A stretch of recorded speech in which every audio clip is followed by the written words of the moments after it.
We on? Good afternoon, everyone. The time is now 2:01. This is the Education Economic Development Committee meeting for Friday, October 24th, 2 p.m. We're going to call the meeting to order at this time. There is a copy of the agenda for this meeting, and it can be found on the county website under the tab for the legislature. I would ask that everyone please silence your phones and electronic devices and rise for a pledge of allegiance. Mr. Sassy, would you please? Yes, sir. Pledge allegiance to the flag of the United States of America and to the republic for which it stands, one nation, under God, indivisible, with liberty and justice for all. Thank you. Kelly, roll call, please. Young, Here. Luhan, Present. O'Donnell, Savage, Here. Sassy. Here. Sierra, Leander, and Hidden. Here. Five present, three absent. Excellent. Thank you. Okay, first on the agenda, we have Dr. Christine Young, President of Orange County Community College, and Paul Martland, for Vice President of Administration and Finance for Orange County Community College.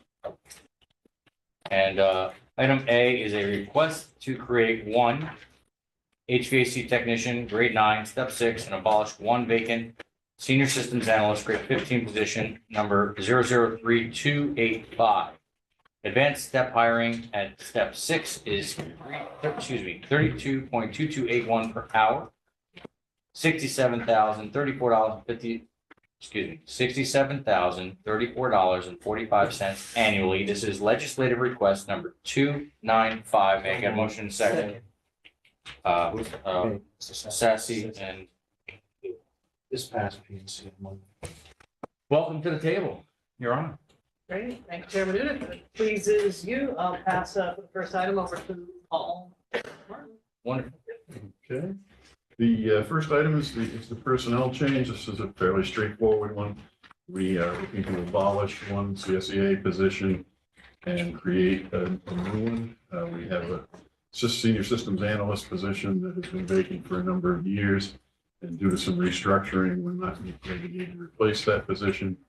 But in our facilities area, we definitely have need for an additional HVAC technician, primarily to be concerned about the Newburgh facility, would be available in both places. The advanced step hiring was actually suggested by the county HR department because of their knowledge of difficulty in hiring in this particular trade, and we agreed with it wholeheartedly.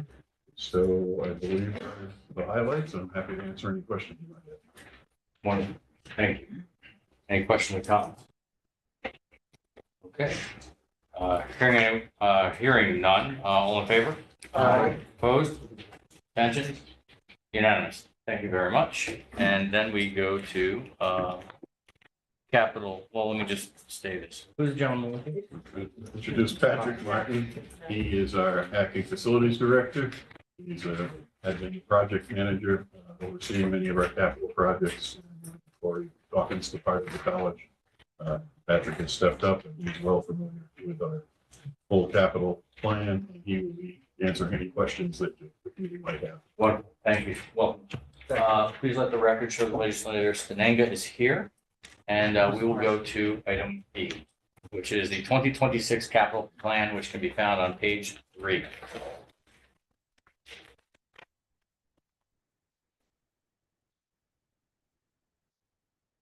Motion. Second. Thank you. Sassy and Luhan, floor is yours. Very good. Thank you. Good day, everyone. The college is requesting funding for 5 capital projects. These were previously presented in the summer, and I will just be laying down the highlights and inviting questions afterwards. Our first request is going to be for an annual contribution to the campus HVAC critical maintenance, where we'll be taking a systematic approach to replacing and repairing our HVAC systems across both campuses. This will come at a cost of $475,000. For Annual IT equipment replacement project is next, and that will come at an annual cost of 800,000. There is also our campus life safety systems upgrades, and the annual contribution for that is for 150,000. There is also a request for an upgrade to our biotech switchgear at a cost of 500,000 and or roofing replacement campus-wide. And this will be done in phases. This will come in at a cost of 500,000.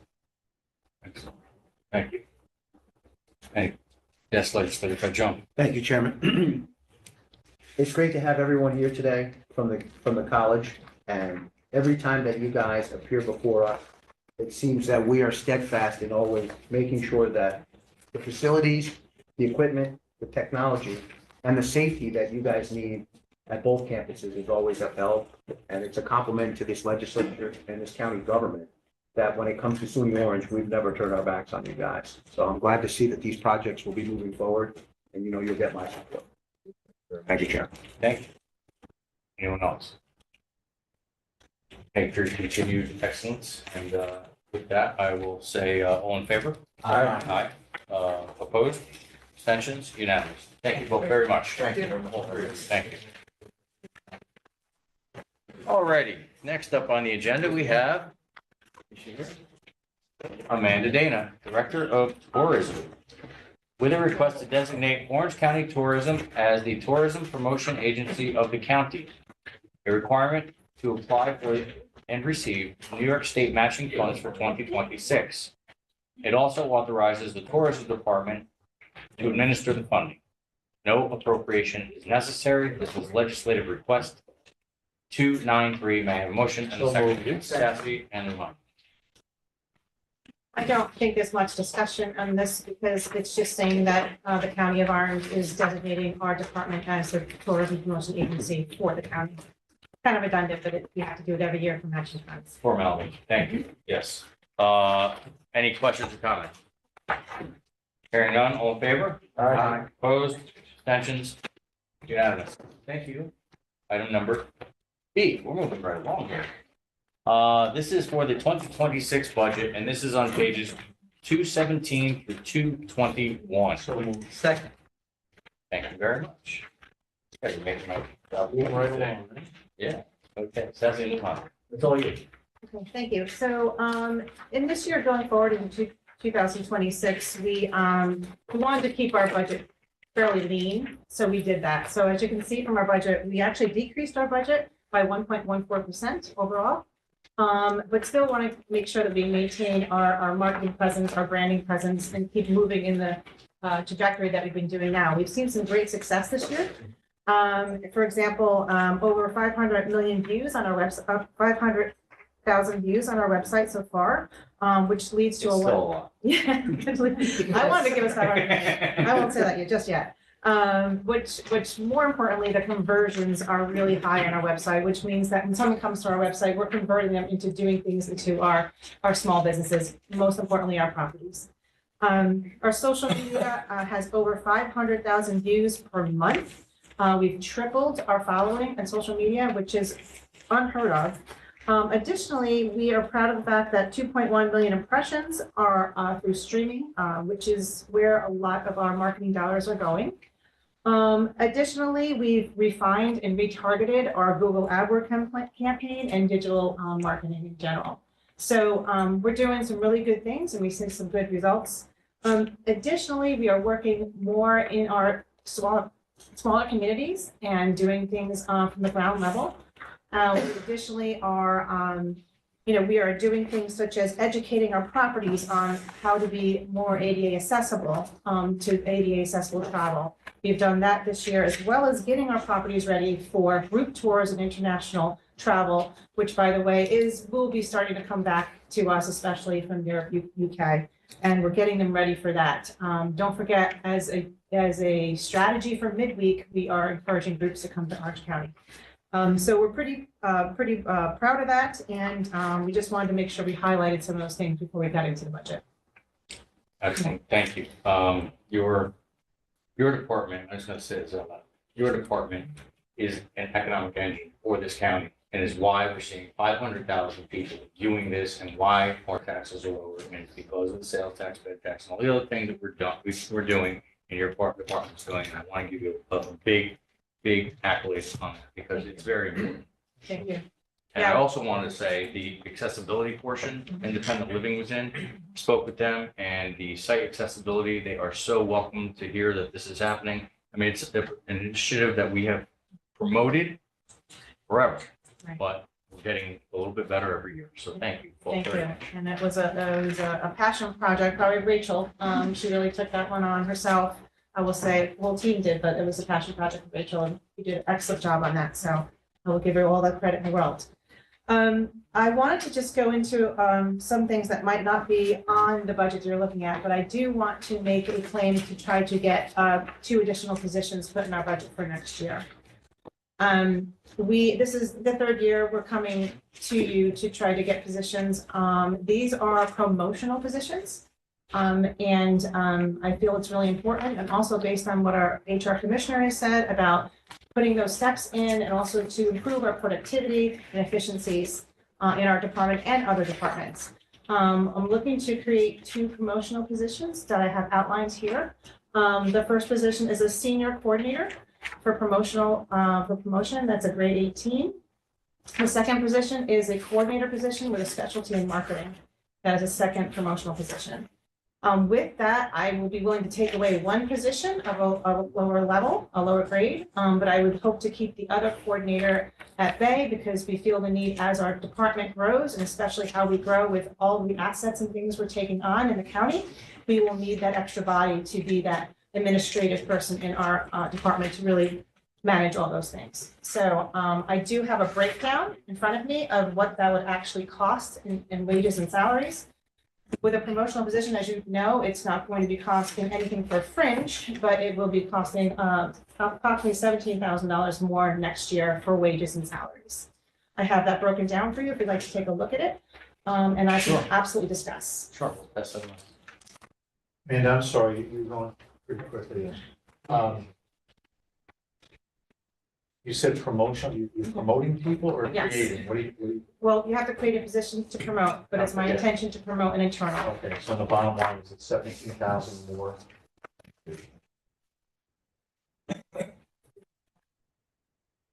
So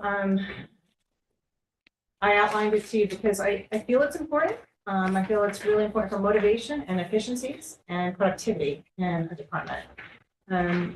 It's a net 1 for position creation for next year. And this is all part of the grand scheme to build a new org chart and also be inclusive of other departments that are also working with us too. We do a lot of work with other departments. And also I'd like to point out, we as a tourism group are very active in a lot of the county events. And we enjoy doing that. We play an active role in those, from farmers markets to the air show to the Family Fun Fest. And we do love doing that. But it does take a lot of our time and energy. We could use some additional bodies. In this case, we are only creating 1 net new.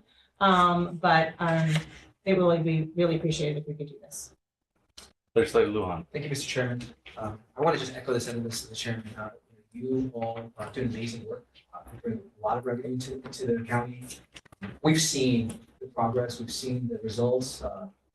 It's there. We have to be competitive too, and you have great staff that are probably going to be sought after by a lot of people. I'm in support of it. I think that you all put in the work and it shows, and we need to make sure that we keep you here with us, so you can continue to do the great work that you're doing. So I'd like to make a motion to add it. So this is not currently in the budget. It is It not. would have to be added. So It would not be I'd like added. to make a motion to add it to the budget. If my colleagues would be able to support it. Chairman. Yeah, I just have, based on this handout, you're talking about 2 promotions, Yeah. but it doesn't show the cost of the new position. Well, the cost of the position is across the top, but it's a promotion, so the fringe would not be, I'm talking about the new position. You said you would add a position. 2 of them, 2 new positions will be added and 1 will be taken away. in our- Right, so that's creation of 1 more person in your department. So that has to be a full salary But we're not doing with that. fringe. We're just holding that, we're holding that right now. So you're not adding an employee, You're just No. promoting two. Exactly. All right, because you said you're looking I'm for sorry, plus for- one. yeah, I That's a understand, different I story. did say that. Net one, I meant to say, but holding that position, you're right. So you're just gonna have an unfunded position in your department? Yes, And you're gonna promote two? yes. So the I don't total think we cost, have a vacant position. We don't, we're creating 2 new positions. Okay. And then when if that promotion happens, there'll be an extra position in our department. May I? Yes, One, Barbara. Hi. Again. One position is we have the actual name position, which is the coordinator. And she wants to have an addition, but the other position will be a new position name coming into the books. Okay, so is it like a desk board or something, or they're? I don't believe so. Yeah. so you have to vote to create the position rather, if it doesn't exist. Correct. So that's a So, separate vote. but you're gonna just do 2 promotions, correct? Right, so that there will not be, so then the other pieces will not be done, but it won't be a net one. same time, one is with a senior, the senior coordinator and a coordinator. Yes, And we have coordinator currently, and we're creating the senior coordinator. The 17,000 would be the increases to both of those individuals' salaries. that's combined. Are you gonna end up with 2 coordinators? Yes, So that has to be created, that second position. yes. Let me just see if I can recap this. And I should have brought the org chart in. I brought it in for 3 years in a row, but I didn't. We're good, we're good. So you are going to be creating 2 new positions, a senior coordinator deputy and a senior coordinator. Is that correct? Another coordinator position and a senior coordinator deputy. Yes. Got So it would be a net 0. It wouldn't be a negative 1, because you're gonna just promote 2 people. it.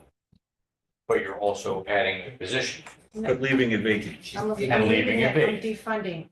I'm assuming I'm using the right terminology, but let's say, for example, Rachel moves up to the new promoted position. Her position will be defunded, but still in our org chart. We will abolish the position. Is that correct? That's what we normally do. But I don't, And then the other person would also be moved up, and you will defund that piece, but it's still a net 0. okay. Well, there's a cost to it. There is a cost. Net 0 to staff. Yeah, no, net 0 to staff. So there has to be a motion to create a second coordinator, I believe. Yes. And that senior coordinator deputy position doesn't exist? It does not. So the motion has to be to create 2 new positions, which probably should have gone through personnel. And then the funding. And did you speak to the county exec's office about this? I did speak to the county executive's office, and this year, it was a lean year. And my understanding is to talk to legislators about creating these new positions. That's what he said? I think it would bounce back to. Yeah. He never think said. so. Tim, you got a position on that? I'm not aware of the exact position on that, so I don't want to comment, but Do it Yeah. next year. No, it's gotta go back to the committee. It's gotta go to P&Z. What is the flavor of the board here? I'd like to make the motion. It sounds like it's something that they need. It's something that, it's not like we haven't talked about, trying to help, their department grow and continue to expand and so on. So I don't see it as something that. I think no exceptions to it. Legal, are we good? To create, you would be able to create the positions here. Ideally, it would be historically, any creation of positions, anything dealing with personnel usually does go through PNC before it would come to the committee that has the statutory oversight, which is your committee. But you would be able to create the positions, and it could move forward from here. Thank you, Betsy. Chairman? Just with respect to these numbers, did Commissioner Chapman weigh in on this? I have talked to the commissioner multiple times about various positions in my department. Particular numbers that you're looking at now was provided to me by the budget department. So Deb, these numbers would match the graded of those positions? Yeah, well, the healthcare would be a little bit down, because because we did it at 10% and now we're doing it at 9%, so it's a little bit down. Legislator Shenango, and then I have legislator Skevich. This is probably for Deb. Would we have to include even though we're not filling that other position, would we have to include an increase in the budget then? Because technically there'd be 5 positions instead of the 4, So there would be 6 or 6 positions. So it wouldn't, so So, the budget wouldn't be a 1 or negative 1.4 No, because we it- have an actual yes, another position, so we'd have to raise the budget on top of okaying this. But I agree that you guys do need the help, but I think we should go back and do it the correct way and put it through P and C first and go through, the recommendation from HR as well as the county exec and bring it through P and C Oh, as far as that, and, because we can always create it after the fact. It doesn't have to actually go today, but I do agree that you guys do a wonderful job. This is something that we have been building on every single year. I just thought we changed the whole budget on top of creating these positions. As far as that's just my thoughts. Legislator Skevich. Yeah, I was gonna say, if we don't do it today, we just put through PNC probably January and February, vote on it. Get the positions. Yeah. And then also, the other question I had, you said the increase was 16,000, that's for the first position, and the second position, that's another 11,000. It was 17,000 altogether when I added up. It says 27. Oh, that's, I'm sorry. It is 27. It's not, It's not the budget. 27. Yeah, I would agree that we should put it back to proper. One more. Legislator Benton. Thank you, Mr. Chairman. I wouldn't do anything that goes around the county executive, so I think it needs to come back appropriately. Thank you. Legislator Fejeon. Thank you, Chairman. I just drew myself a little chart. I think some of the language here might have been a bit confusing. You're talking more or less about a realignment of your office, not so much an increase in terms of total personnel. Is that what I understand? I have a chart here where if you look at your organizational chart, you have a director, tourism coordinator, and then beneath the tourism coordinator, you have 3. Tourism assistant 1, tourism assistant 2, film office specialist, and then beneath that, you have senior secretary admin. So what you're suggesting is 1 director at the top, 2 beneath the director, 2 beneath that, and then 1 the secretary at the bottom. Is that how I'm to understand that? It is close, but what I am proposing is that, and again, I have to say one thing. I thought this was the forum to really talk through these positions. Because I've tried the other way in the past. But it's, okay, we'll do whatever it takes to go by the process to do this. But to answer your question, the one thing that's missing is that we found ourselves administratively underwater and really burdened and really trying to get these contracts through. And so we thought by promoting Rachel, who is an incredible marketing asset to our team, keeping that 1 coordinator position in there for that other individual who would be that master of contracts and all administrative duties that we have in the office, which is very extensive. That's why I was trying to hold that for the future. But if you're saying this is not the forum to get positions put into your budget, I understand that, and respectfully, I will go through the process to do that a different way. I was under the understanding that we weren't putting positions in from the county executive in the budget this year, and so I was advised that to do this at this time. Okay, so then, all right, there's a lot of discussion. Why don't we do that at this time? If we can legally do it, you need the people. It's $27,000 on a $1 billion budget. I mean, really, this is kind of silly. If we can do it, I think we should. Yeah, but if we don't do it, we still get it in November committees, vote on December, have it in I place think it before should be the done properly, yeah. I mean, I don't think there's gonna be any argument. I just think I like to hear from HR. I'd like to hear, there's too many missing pieces here. And I agree with you there too. I think we need a little more massage on this. and Yeah, I don't think have I have a problem, but It'll be less I'd like to see it confusing. go through the right channels. Yeah, I think you presented your case very well and what is needed. It just needs to be succinct and come to us. Does that make sense to everyone? Okay. So with that, there is a motion from legislator Lujan, right? Yes. But is there a second? No second, so that fails. All right, so we are on topic of the capital plan. but, and like, what are we missing here? On this position, we're not going to take any action today. Okay, so as a follow-up, I would be following up with HR and budget to know the necessary steps to come in next month and try to do this again.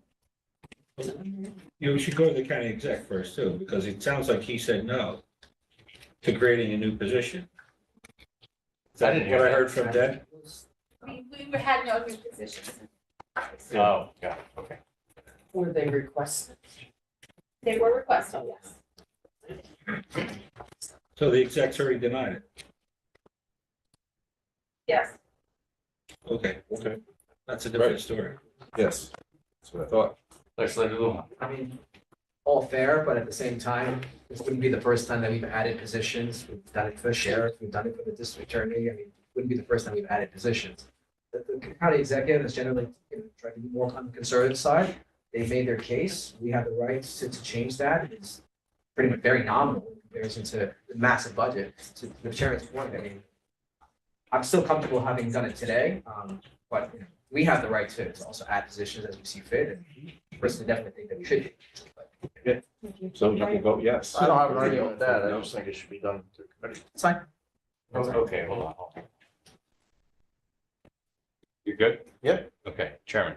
The process is you fill out a legislative request, it goes through all the departments. That way the county attorney weighs in, the HR weighs in, the risk weighs in, the executive branch weighs in, and then it comes to us. That's how it typically happens. Do we have the power to do it? Yes, but then he could line item veto it at the end anyway, if he so chose. So I don't think the money is the issue. It's just going through the proper channels. Sure. But you're not really asking for more people, you're asking for more money for your existing people. That's a little bit of a different request. So it can go through and it can probably be cleaned up if necessary in the last Ways and Means Committee that addresses the budget. You still have time to do that if it goes through the committee process next month. And that would go through P&C Committee with Chairman Sassy, and then this committee, I assume, as well as oversight. There'll be two committees you'd be at next month requesting this. Okay, We can so- discuss this again. So with that, it sounds like we're gonna do a round robin on it. I Right. think what we can say, and I won't speak for everyone here, but I can tell you that when you go to apply for this position through these channels, Right. you have my support, and I think you have the support of everyone here. And I will have a deeper dive with the county executive's office as well, relative to these positions. I'll make sure that happens before any of this happens. All right, so please let them know that, you know, we support this. All right. Now, that being said, are there any other questions on the tourism budget? Chairman? Yeah, can you just comment on the hotel tax? I know you and I discussed it. I was shocked to see that it's actually down or projected to go down. Can you just tell us what your experience is with that? Absolutely. So when I talk about sales tax, bed tax, I talk about sales tax too a little bit, because they're kind of correlated in the same discussion. I was happy to see that the sales tax collection is actually on the rise now, which is always a good sign. What I would tell you is I feel that our end of Q3 and Q4 are gonna end up strong. We did have our mid-level properties did see a decrease in visitation overnights. Our luxury properties did not. And so that is a trend in our country pretty much. So I feel we will probably end up right about where we were last year. I just pulled the last numbers, which look promising. But it is a sign of, what's going on in our economy, our political situation in our country. And I feel that Orange County is very strong for this because we're in a surge market. So when I say surge market, when people are cutting back on their vacations, they're not pulling back on a drive market vacation that they can have a great experience, which is on Orange County. To answer your question, I don't have a crystal ball, but all my indicators look like we're going to catch up at some point. We have a healthy $6.9 million in bed tax collection last year. I believe we should get fairly close to that number. But I don't have the exact crystal ball, but I feel that we should get closer. I know that when we were trying to get hotel rooms the last couple weeks, on the weekends, especially Thursday, Friday, Saturday, Sunday, they were all sold out. So I know that's been happening. So the challenge is to make sure that those ADRs, those rates stay up so that we can make up for that revenue. Thank you. Excellent. And your marketing is pushing those initiatives? Absolutely. Yeah. Absolutely. Very targeted. Legislator Skevich. Just had a quick question. I talked to Amanda about this earlier. It's probably, I think, a question for budget, but, on page 218, line 562830, Director of Tourism, 24, 118, 113, and then 25 went down to 108, 111. And now it's going to 133, 876. Okay, so basically in 2024, we take the budget in 2025. In July of 2024, we got a bump and a raise. Yeah. And then in 2025, in January, we got a bump and a raise. So that kind of just, it overstates it a little bit. So I can give you this if you'd like that. What's that? Sure. Yeah. Budget is coming. Listen, I need a dry erase board There you number, go. okay? It's confusing. It Yeah. is confusing. Pass them So around. I already have one. Because it looks like it's going Let's round this one up. Yeah, so. Because I was looking I at figured the that's- numbers that didn't make sense. Good to see that in every department. Oh, Yeah. oh, okay. It showed up in every department. The management piece. All right, thank you. So, like I said, you need another one, So everybody has one? everybody? Deb, can you just run through this real quick for us? Which one? Yeah. Sure. So, just this is an example. The employee salary as of May 2024 is 135,226. Okay, that becomes the budget for 2025. Okay. Employee was given a 5% increase in 2024, bringing her salary to 144,936. Then in 2025, in January, we had a 4.5% increase. So that becomes 148,376. That becomes the budget for 2026. Oh. Okay, so like I said, we didn't get the raises prior to May. So that we would have had it usually in January 2024. But because all of the CSEA was not doing that, we did it in July of 2024. Gotcha. So it's not usually like. It's not Oh, usually no. like that, it's timing. Is everyone comfortable? Yeah, I get it. Okay. All right, that being said, I think we can call on the on the action here, on the budget. Budget. Okay, yes, so this is for the 2026 budget review for the tourism department. All in favor? Opposed? Abstentions? Unanimous. Thank you both very much. Thank you so much. Thank you. All righty. Next up, Mr. Timothy Flanagan, Director of Operations and Cost Control, and Michael Stanley, Director of Weights and Measures, Department of Consumer Affairs. This is for the 2026 budget review. It's on pages 223 through 227. Welcome, gentlemen. Afternoon, everyone. Luhan and Senenga. You guys are listening. Come on, Rob. I know, I was reading something. Welcome, gentlemen. How are you? Good, good. This is pretty cut and dry. We kept it pretty much flat with the exception of salary and benefits, so there's a modest increase. We cut in contractual to offset that, so we're right about 2% more than last year. 2%.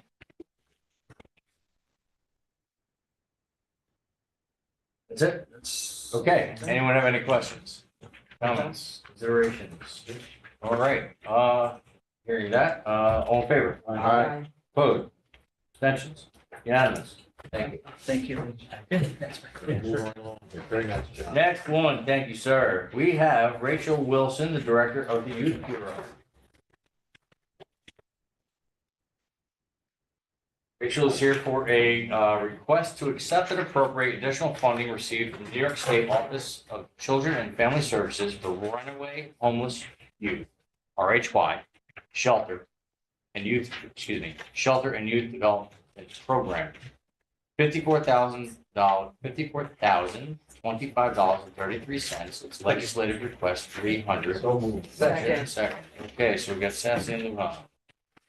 And welcome to the table. Thank you very much, and I'd like to introduce again Nicole Griffin, who is our new associate account clerk to position. Glad to have her with me today. This is kind of my routine. About once a year, I come in asking for the ability to bring in additional money, because thankfully the state is giving us more. This is additional runaway homeless youth development program, and youth sports and education funding combined.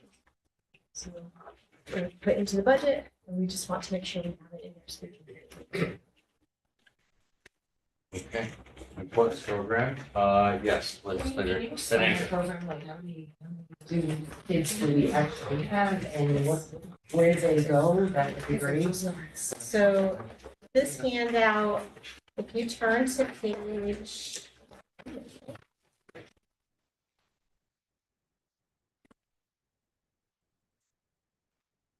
far as which programs they're in for 2025, if you turn to pages 8 and 4 and 5.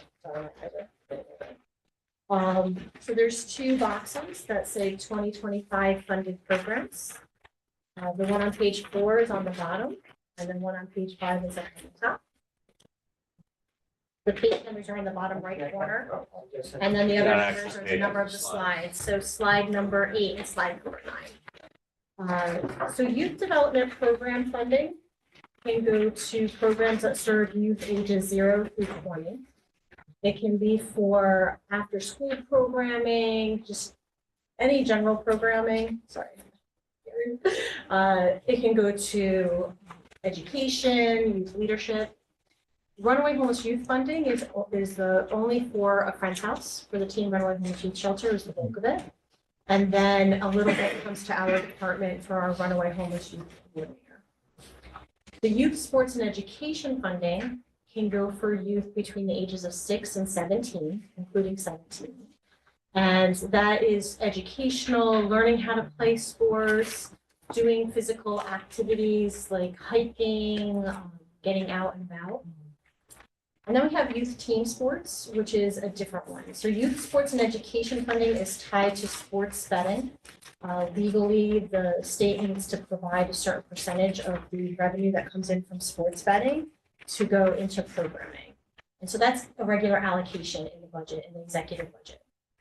Then there's youth team sports funding, which a senator has put in as an add-in for the last 3 years. We don't know if we'll get it year after year. He puts $10 million, Senator Bailey puts $10 million into the state budget, and that's competitive team sports. So that's separate from youth sports and education. As far as where they are, we have them in the 3 cities, we have programming in Rainier Lake, we have it in Montgomery, Warwick, there's a lot, out of Walk Hill, Greater Newburgh area, and numbers I can give you.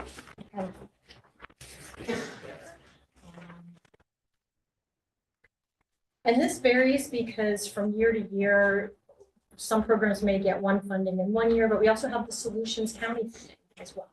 So Solutions goes to some, that sometimes they might get state funding, and it really depends on what we have available each year and how many programs are applying and how much they're asking for.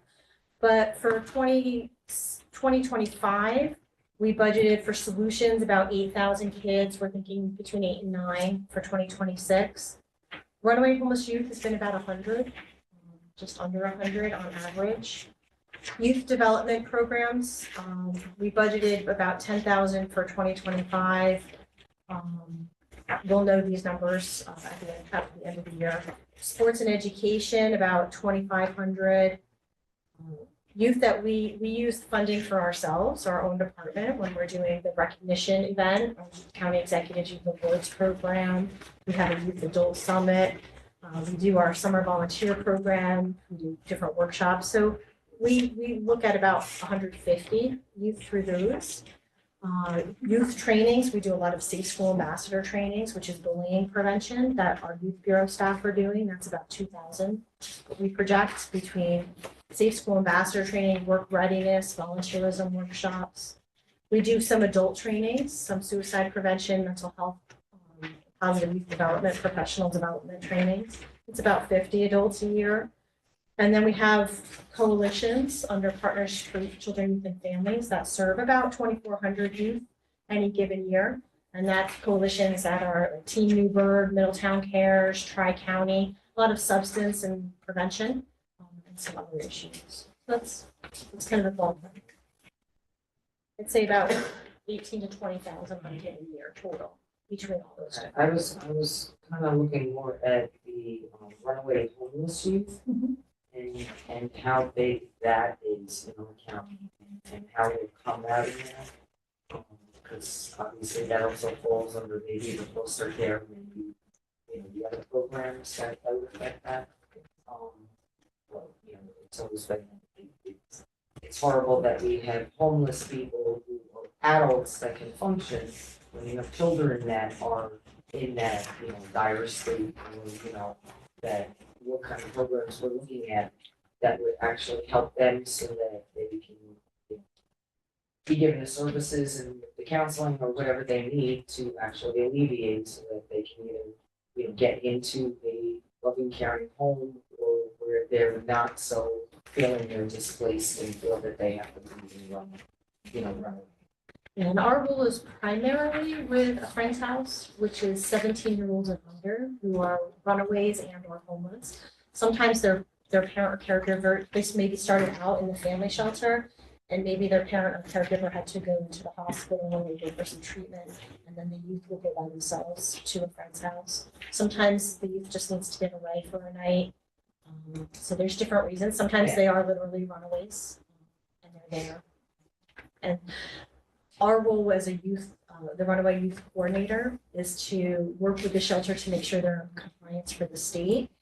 And also, if the youth are staying there for more than 60 days, they need to get permission from us to grant an extension, which is very, very rare. It's usually social services is trying to secure a foster care placement. So they may need a bit more time.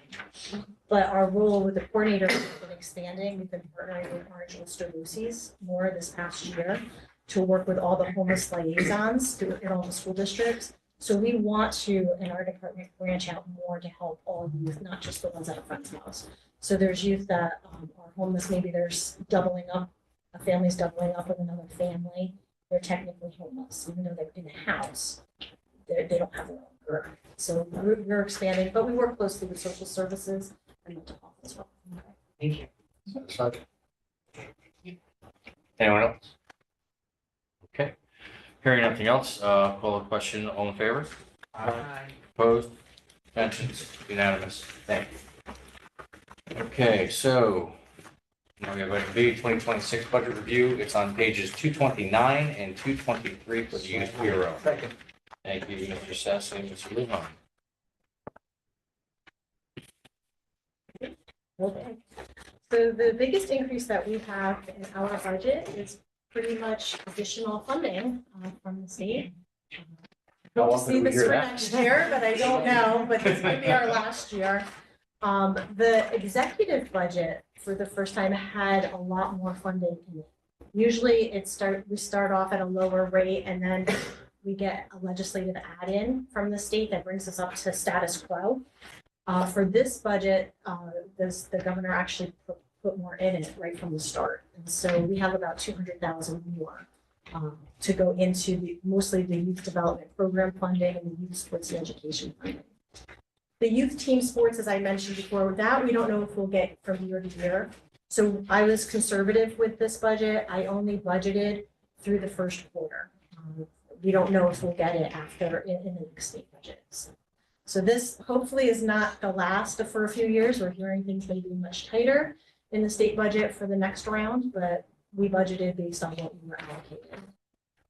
Excellent. So our biggest increases, any lines that increased, are lines that are tied to giving more funding out to programs. So the contracted services are much higher because we're contracting out more funding for that. I am also working with a lot of county departments to see if they may want to do more with working with young people than they may have done in the past. If we had some money maybe to invest, not for staffing, but to invest in supplies and materials that could help them do more. So we may see more coming into the county in the 2026 as well.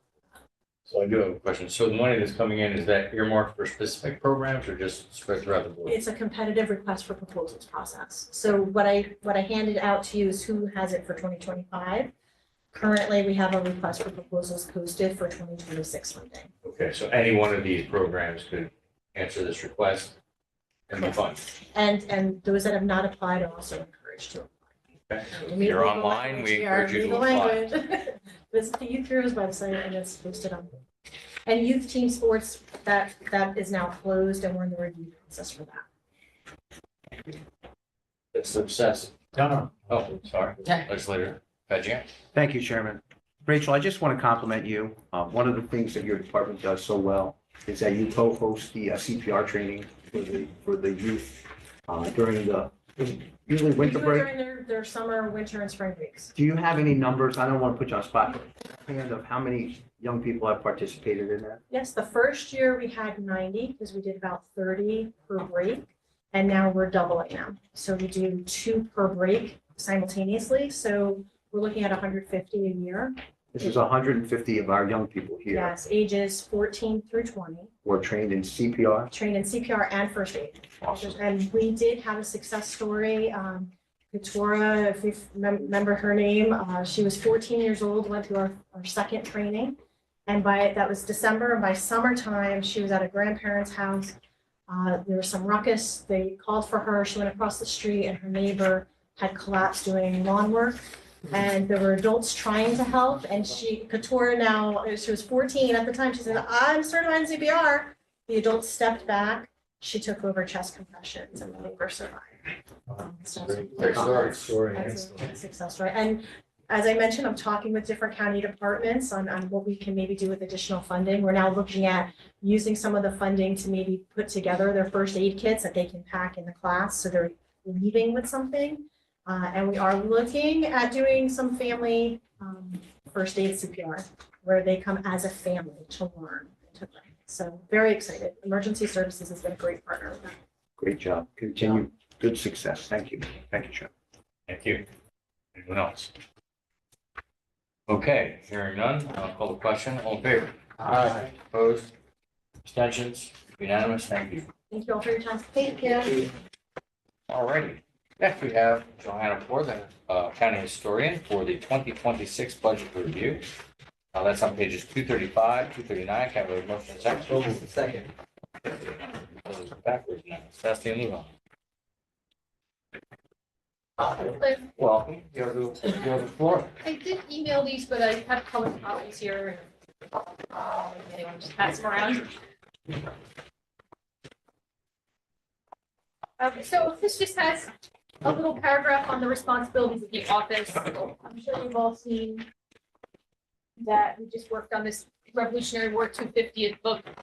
So this was a big focus of the office, and now we're going around and presenting these in classrooms and getting it out to the different teachers and local historical societies. So that's been a big push lately in the office. And that fits into where you see the responsibilities, the research and writing, but also the commemorations, which are a big part of our mandate from the state.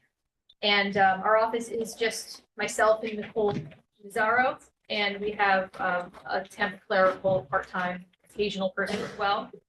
And so the main thing the reason I put this together is because we are requesting, which is in the budget here by the county exec, an archivist position based on the study that was put together this year. And then the study itself actually recommends 2 positions. And I was also told by the exec's office to ask you guys, so I do have information on that.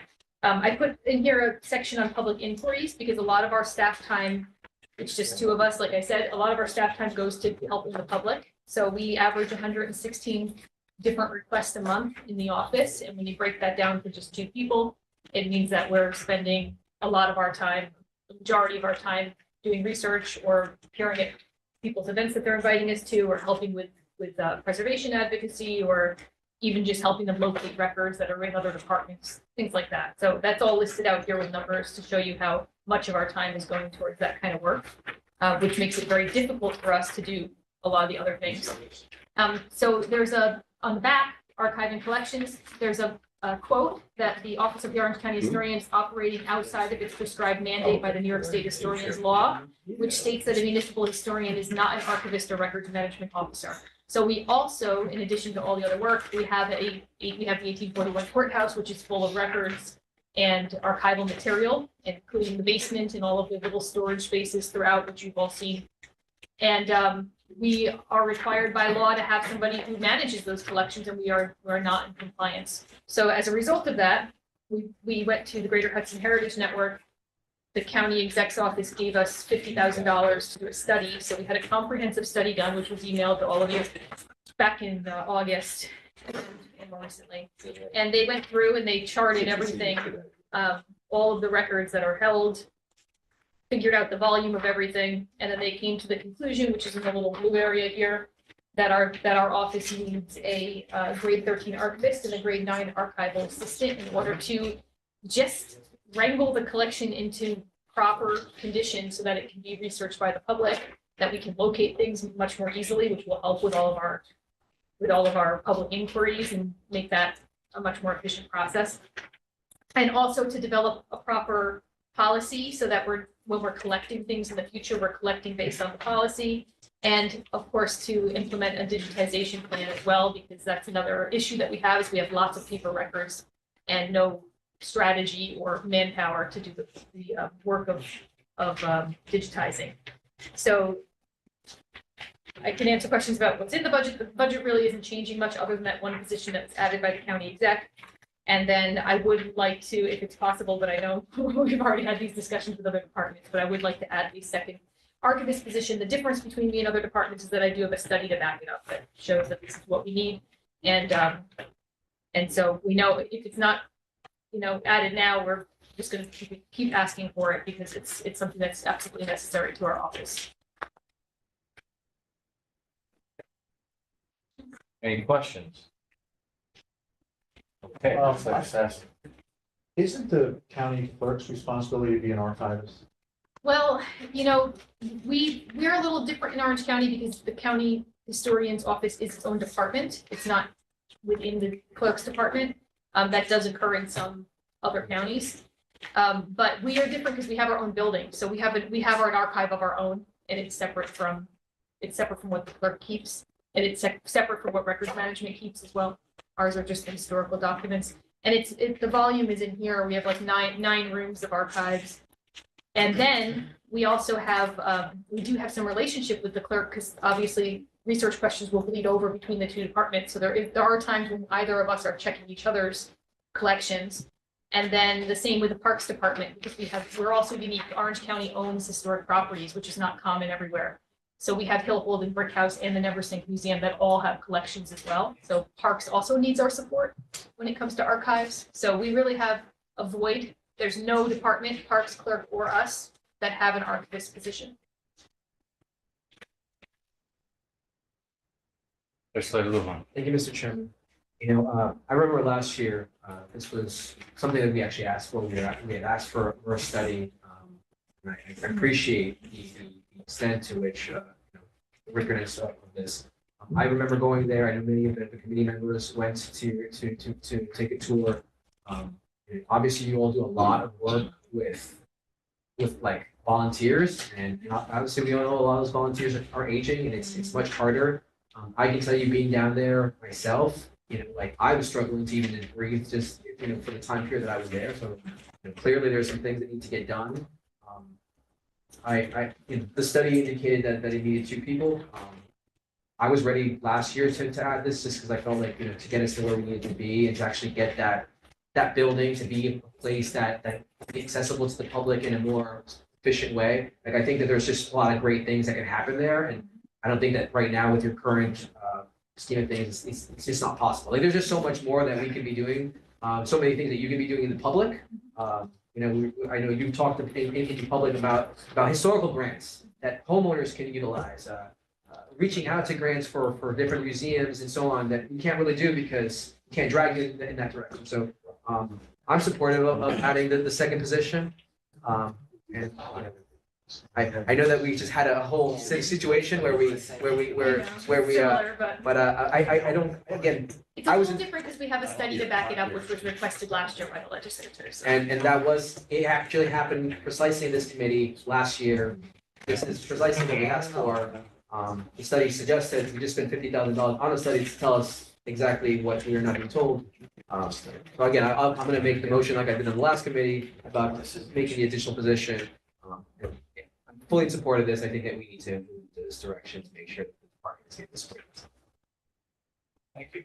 Thank you, Mr. Chairman. Well, let the record show that Legislator Sierra is here. When's your sneak? He's been. You've been here? I'm just saying, sorry about that. Okay, my fault. He just snuck it.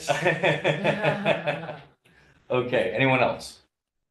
Okay, I do have some questions because I have been requesting. Joe, you have There's a a motion. Just need a second. There is one. Oh, sorry, is there a second? Hearing none? Okay. Okay. We'll continue with the questions. So, I have a question. So I did the tour with you. It was very informative. I don't need a study to tell you that the items are not being kept in a proper location. Even the location may be considered perhaps unsafe. Environmentally unsafe for your lungs too. A lot of things, there's low hanging sprinkler heads, there's a lot of different things. So the bottom line here is that I don't disagree that these things need to be done. What I'm having a problem with this, and I'm glad the study was done, okay, it justifies everybody else. The fact of the matter is, we're getting a crew but don't have a ship. So we have items that need to be in proper location, and we don't have any study or anything of that nature from a architect, interiors person, archivist, person that would put this together in order to say, okay, now that we have a location, now we can hire the people to put these things away.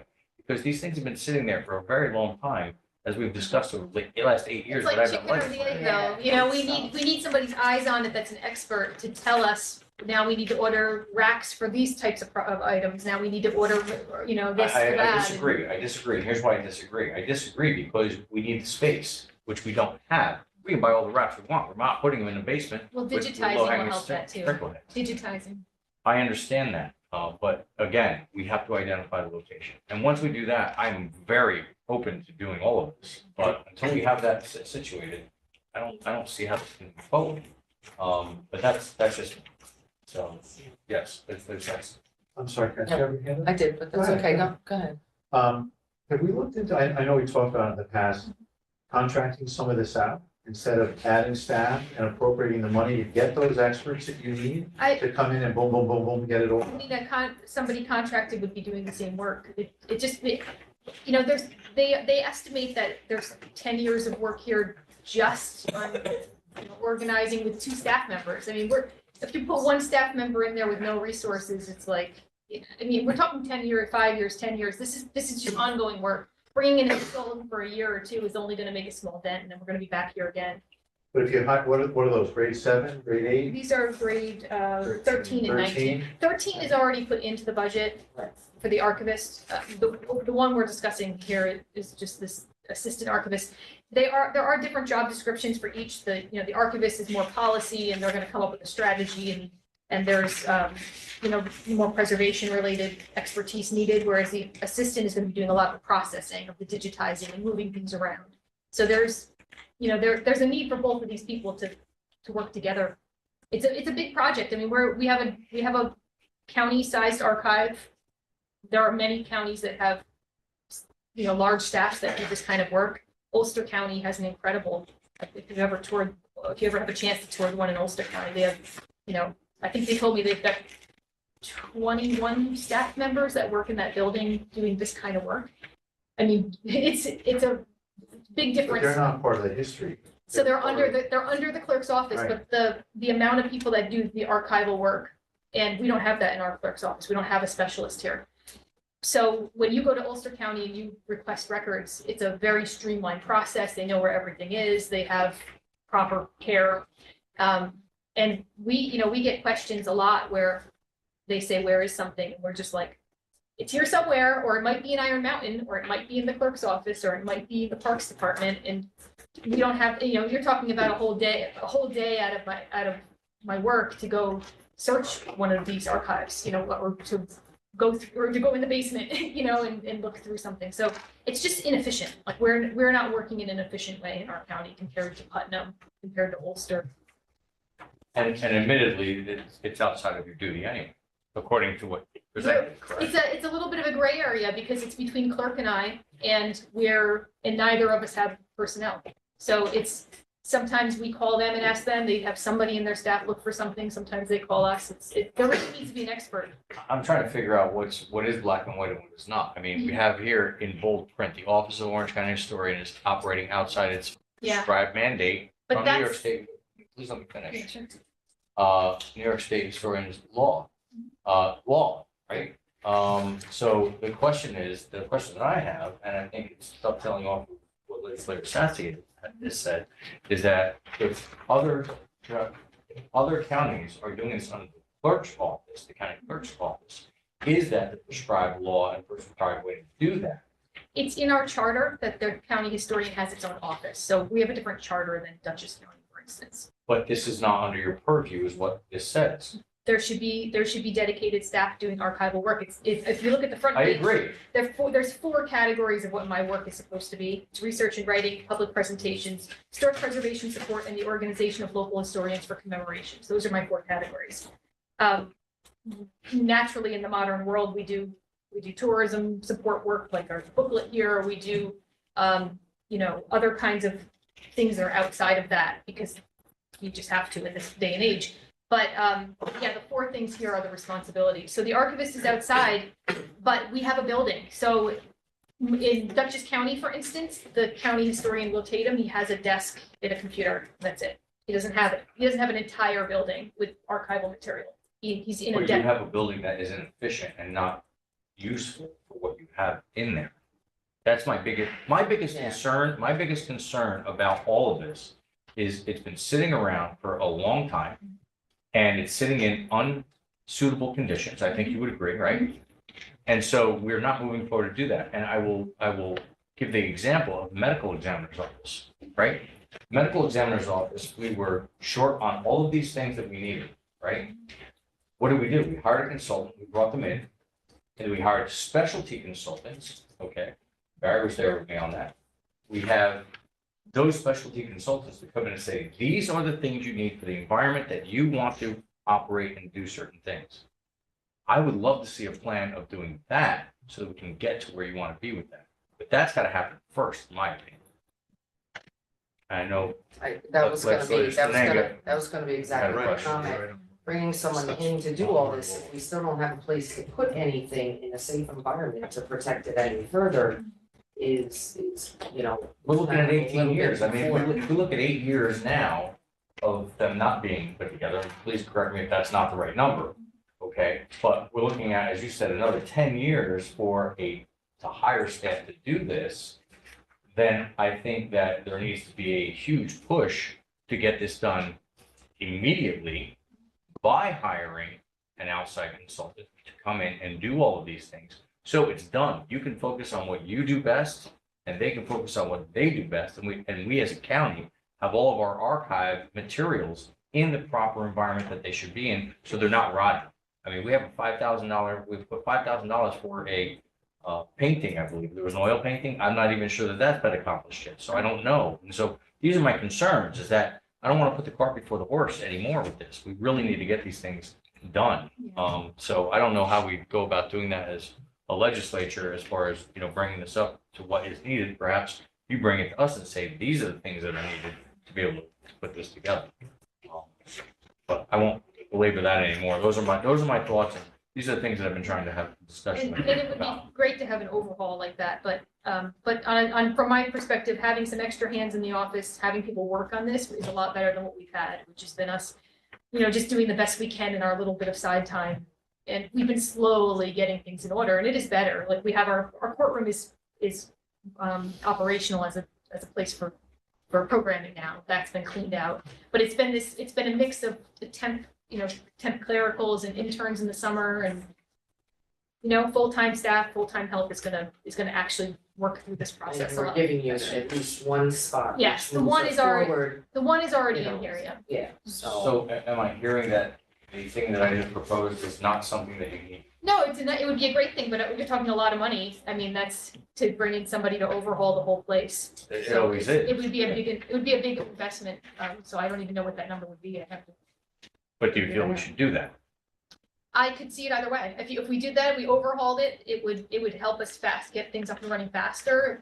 I mean, it's not like easy work. It's not like you're in a doctor's office and every piece of paper is somebody's medical report or something. Like, this is, every single piece of paper is like, oh, this is from, okay, this goes in this file. Okay, this one should be digitized. This one needs to be kept in a proper place. Every single thing is so individualized that it would require, you know, it's a big project. It's not just a matter of like picking up papers and putting them in file cabinets. It's a very individualized process. Kind of like National Treasure. It's a lot like that. And also, it's dirty work too, because it's in the mold and, you know, some things can be filed, some things can be digitized, some things need to be remediated of mold.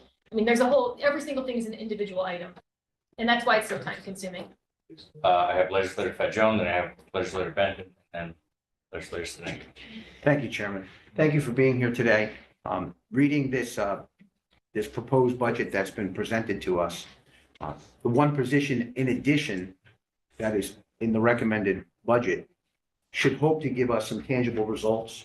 And I would ask and suggest that you keep us apprised next year as to how the new hands on deck, the new person hired, how much improvement we can see in terms of these shortcomings. So in other words, prove it. Yeah, and don't Bring make this- professional recommendations too, so. If we approve this budget, you're gonna get one new person. Let's get this person to work. Let's get the work done. Keep us updated as to how the progress is going. And then next year, if we see that we've had success with that and that it warrants another position, I'd be open to that discussion next year. So. And that's the kind of person who could possibly look at a larger project too, that, you know, an archival expert could tell us what kind of consultants are out there too. I mean, having that one person will help. Like a quarterly report, like we have Steve Gross comes and gives us. Yeah, that could work with Chairman Manning on that. Thank you, Chairman. Thank you, legislator Benton. Thank you, Mr. Chairman. This is not a reflection on Johanna, but anyone that comes before this committee as a department head, they should not at all be saying, well, I need this to get done, I need that to get done, and I need people or else it doesn't get done. No, you're the commissioner or department head. If it needs to get done, you do it. And she does it all. But other people, you get the sense sometimes that, well, you know, I need help and I need them to do it rather than stepping up and doing it themselves. Sometimes I believe. We're doing it just very, very slowly. So, yeah, but you're doing it. Having toured there, absolutely. I mean, I think anybody who toured can see exactly what you're saying. Thank you, Mr. Chairman. Sure. I was just looking at what, for the hiring of an outside, that it looks like the position that you are getting this year is somebody who is a professional that would be able to give us these updates on this, as far as that. So we are going a step in the right direction, and I agree with what you said, that we should have at least a quarterly update so that we can look at that for next year. But I think we also need to look for some place that's viable to store this stuff. So once it is categorized and whatever, it doesn't go right back where it was, because that kind of defeats the purpose of why we're looking at stuff if it's not being stored correctly and properly environment. Yeah, you hit right on exactly where I'm going. So it is a catch-22.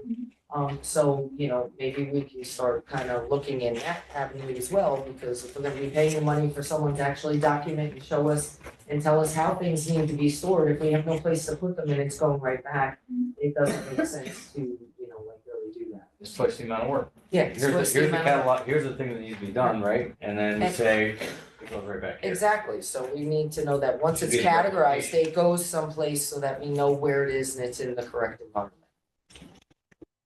One more small question, this may be more for Deb. And it's department-wide or book-wide.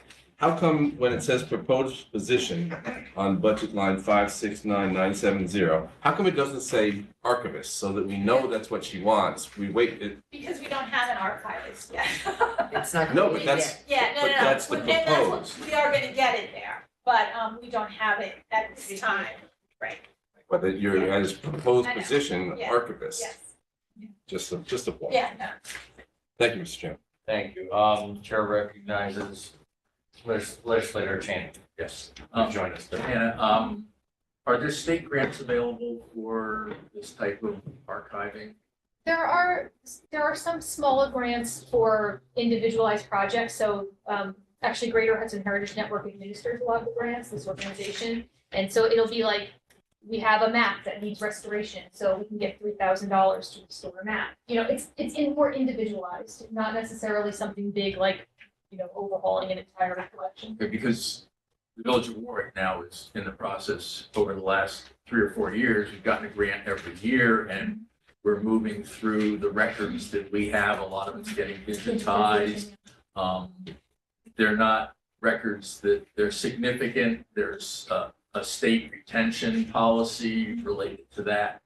And, you know, we get a decent amount of money to help us to keep moving forward. Is that something you can tap into? It's something we for can your tap work? into, especially because we are gonna have an archivist, but a lot of it's manpower, so having an Right. archivist there who can then bring in people to do this, it's possible now. This opens up that possibility, because as it is right now, it's just Nicole and I, and my work is Yeah. a lot of educational work, and her work is a lot of administrative work, so having somebody who's in this department might open that up for us. I don't have a problem with the Yeah. request that is in the budget. I'm all in favor of that.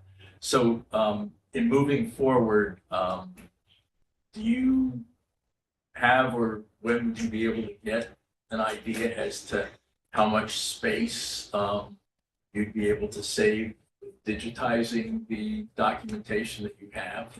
Some of that information is in this report, which I can email to you. I think I've got it. Yeah, some just of, don't remember. some of that is in here where it shows, you know, the volume.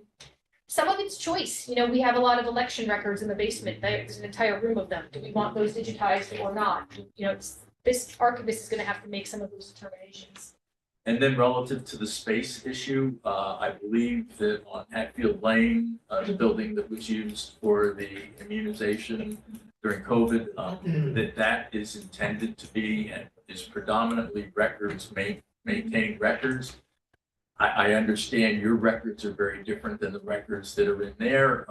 Is that an opportunity to try and keep things moving forward? There's not much overlap because those records are the ones that have like, time to retention, exactly. And when they find something that's historical in nature, they usually just transfer it over to us. So they're not keeping historical records and I'm not keeping disposable Okay. records. I'm just wondering whether there might not be a way, since it is climate control, to be able to give you a section of that, at least on a temporary basis, until, you know, we come up with something that allows you to kind of be present where the records are.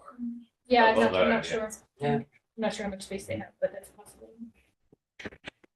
Sorry for asking so many questions. No. When something is digitized, okay, I think that's great, but that doesn't mean you throw out the original. Exactly. There's a lot of, so, but Just makes for it instance, fun. maybe some of those originals could get transferred to a location like you're talking about here, where, so we're not having to hold on to the originals.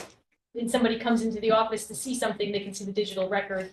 I mean, that's all strategy stuff that's gonna have to be part of the archivist work to figure out what gets. Thank you, because everyone, I didn't want to be hearing that. Yeah, and as it is right now, our most important things are over at the clerk's office because they have a more stable storage, Yes. you know, space. So we already do that a little bit where we make sure that the most valuable things are kept with the clerk, so. Thank you, Mr. Chair. Thank you. Any other questions on this? It's been a really great dialogue. Okay, hearing none, I'll call the motion, call the, item. Call the budget item. All in favor? Aye. Opposed? Abstentions? Passes unanimously. Thank you so much. Thank you. Alrighty, we're up to page 2. Agreed. Alrighty, next on the agenda, we have Nicole Anderson, Director of Community Development. This is a request to authorize the county executive to submit the fiscal year 2026 annual action plan and applications for federal assistance to the U.S. Department of Housing and Urban Development, HUD, for the purpose of applying for, accepting, and appropriating federal funds for Community Development Block Grants, CDBG program, and Home Investment Partnerships, HOMA program. It is estimated that the fiscal year 2026 awards will be approximately $1,650,000 for CDBG and $1,100,000 for home. Actual funding location should be issued by HUD by June 2026. This is legislative request 284. I'll take a motion in a second. Sassy and Lujan, you have the floor. Thank you.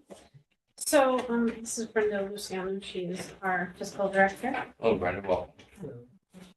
So this is, we apply every year to HUD, even though this is entitlement funding, there's an application process where you submit what projects you're going to fund with that funding if you are awarded. And so that's what this resolution is about, is to allow the county executive to submit this plan. And then once the federal government passes their, opens back up again and passes their 2026 budget, then we will hopefully receive at least about the same amount of funding next year for 2026 and be able to fund all the projects that are in our action plan. Okay. Any questions, comments? Hearing none, full motion, all in favor? Aye. Opposed, abstentions? Unanimous, thank you. Okay, moving on to item B, we have the 2026 budget review for community development. It's found on pages 241 and 245.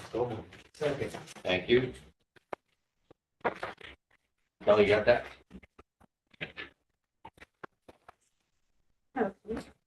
So, our budget really hasn't changed much from last year. We're using the same estimated amounts that we are going to be hopefully receiving from HUD for last year. The Congress right now is sort of fighting over what's going to be in the federal government budget.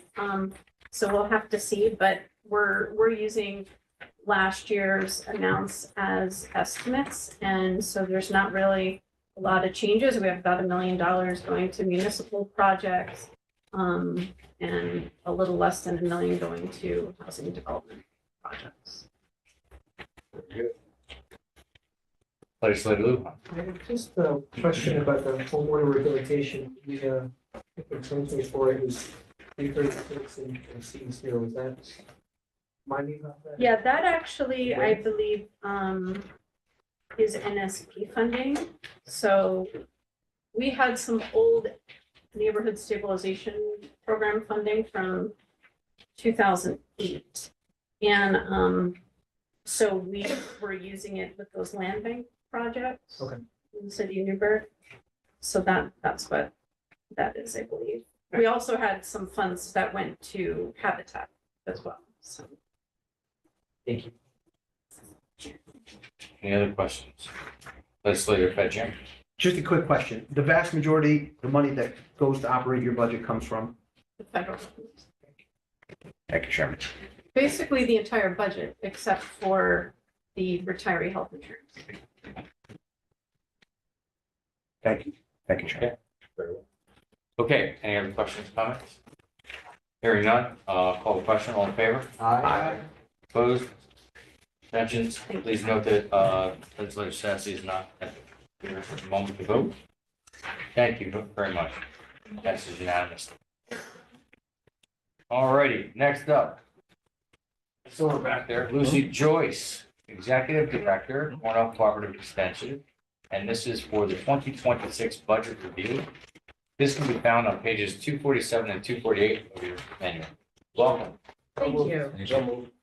Thank you. So we have Lujan and Ruskevich. Thank you very much. And Lucy, who do you have with you today? I have with me our finance manager, Cindy Blomquist, and I have our board treasurer, Tom Manzin. Welcome back. Thank you. Floor is yours. Thank you, Chairman Menuda and members of the ED committee. Chairman Hines and the legislators here.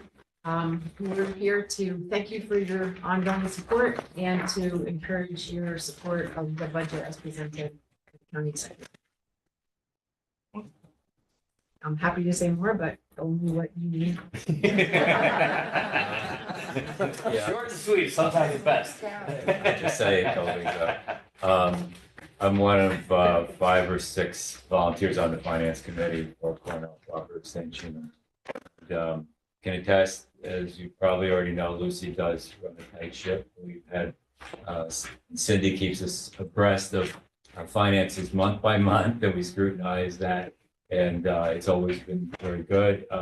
Even though the agency has expanded quite a bit, a lot of the programs now reach a bit further into the county, which I'm very excited about, especially with 4-H. So doing more with what we have, and we're very appreciative of that. Any questions or comments on the budget? Hearing none, I'll call the question. All in favor? Aye. Opposed? Abstentions? Passes unanimously. Thank you very much. Thank you. I want to acknowledge Deb Slazinski and her staff. Please. Yeah, because we went to our normal budget hearing and then we were invited back again, and that's never happened before. And I know that Cindy and I and our board were really grateful for the chance to talk again. So really appreciated that. I'm glad you highlighted that. We have an amazing You departments do, here in you Orange do. County. We could not do this without everyone who's here. So Yeah. thank you. And we're also getting assistance from finance on looking at investment policies and such. So I really appreciate really all the county departments and staff with great relationship. And I appreciate it a lot. And thank you so much for all your support. Thank you. Pleasure. Well-oiled machine coming up again with Mr. Stephen Gross. Director of Economic Development, we have the 2026 budget review for economic development. That can be found on pages 249 and 249, 253 of your manual. Second. There you go. So move on. All right, moving me right along. Welcome, the floor is yours. Thanks, Chairman. Lots going on in economic development. Watched the news last week.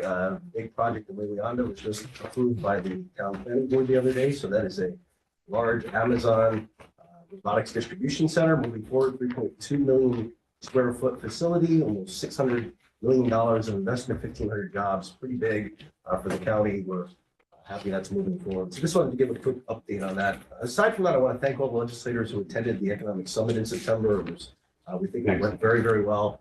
I appreciate all the input from the legislature, and thanks to all of you in there. We have a lot going on in economic development. We talked about some of the projects. We've got Garanet, which is the chlorhexidine leuconate facility. It's a surgical scrub. It's being made one of the largest manufacturing facility in the entire world. It's going to be at Stewart Airport in the Limited District.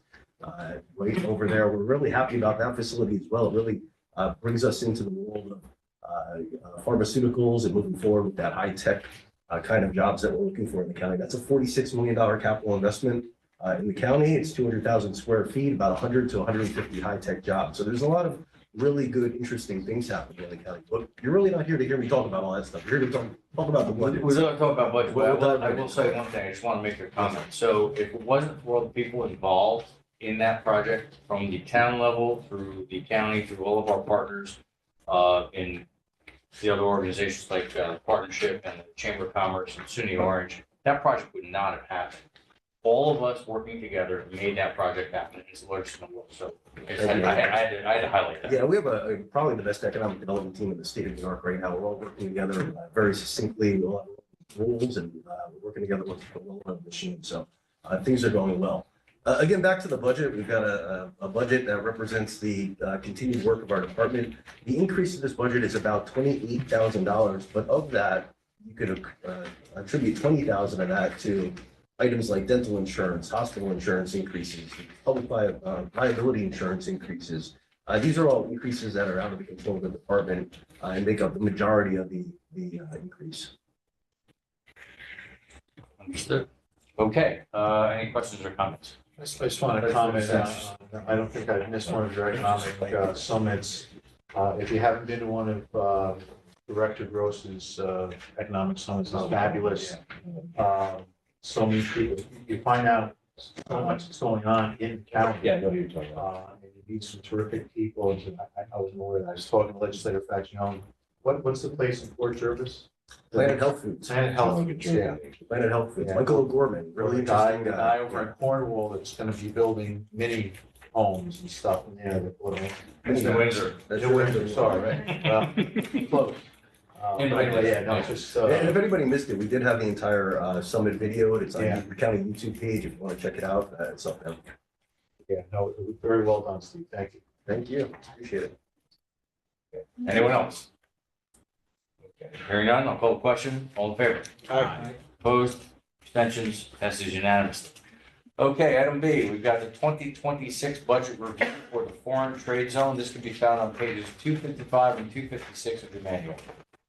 Motion second, Luan and Sassy. Good.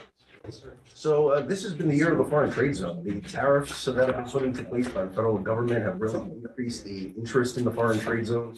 In fact, we had 3 new companies added to the foreign trade zone last month, almost double the capacity of the foreign trade zone as far as our membership overnight. So we're very happy about that. One of the companies is in Orange County. It's called Leon and Brothers. They do auto parts importing, and they're in Maybrook. We also have the only foreign trade zone in the state of New York that can provide our benefits outside of Orange County to any county that doesn't have a foreign trade zone. So the other 2 companies, one was in Herkimer County, and the other's in Nassau County. The word is getting out across the state that we can do this. So we actually went back to our foreign trade zone board. We had a meeting. We haven't increased the fee schedule in over 10 years. We did increase that fee schedule. We also bifurcated it for Orange County companies being held the same, but out of county companies going up. Again, we have a captive market here, and it's a very good tool. So we're very happy about that program. It's moving forward. I know legislator Stiganga and I talked last year, so we have increased our anticipated revenues by adding those additional companies and those additional increased fees that we put in. Whether or not you like the tariffs, the foreign trade zone, you and I went out years ago trying to sell this thing, and there's really no takers. Now they're clamoring to be here in Orange County and unaware. So here we go. Okay, any questions, comments? Legislator Benton. Am I still on that board? Because I don't remember getting invited. Yes and yes. Well, we'll check the mail. I realize you weren't wearing your glasses today. Maybe that was it. Thank you. Okay, anyone else? Okay, I'll call the question. All in favor? Aye. Opposed? Abstentions? Passes unanimously. Thank you very much. The agenda is clear, and I will call for a motion to adjourn. All right, Sassy and Luhan, thank you all very much for your time today. Mr. Chairman, to be honest,